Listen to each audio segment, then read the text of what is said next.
Hello everyone, welcome back to my another blog. আমি পর্ণা। আচ্ছা, তোমরা সবাই কেমন আছো?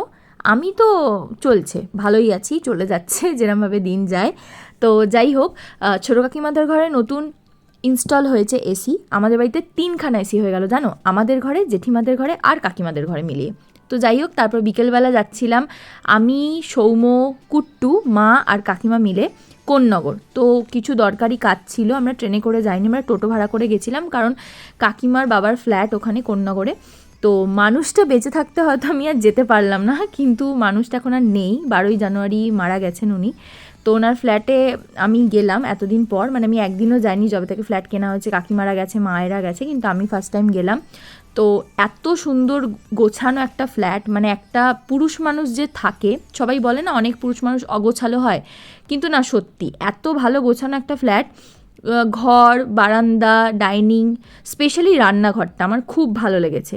এত সুন্দর গোছানো ছিল, দেখে খুব ভালো লাগলো। চারিপাশটা বেশ সুন্দর। কোন্নগরে যারা যারা থাকো তারা বোধহয় বিদিশা বলে কোনো ফ্ল্যাট তোমরা চেনো, ওটা গভর্নমেন্ট আন্ডারটেকিং।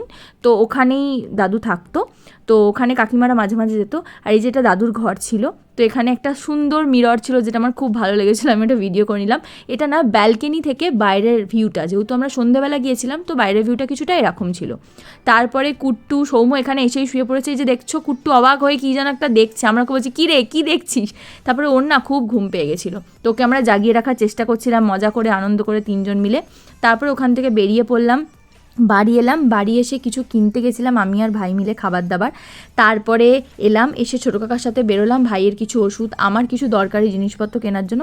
হ্যাঁ, তো এইভাবেই গেল সেদিনকার দিনটা। তো ভালো লাগলে like, comment, share and subscribe my channel.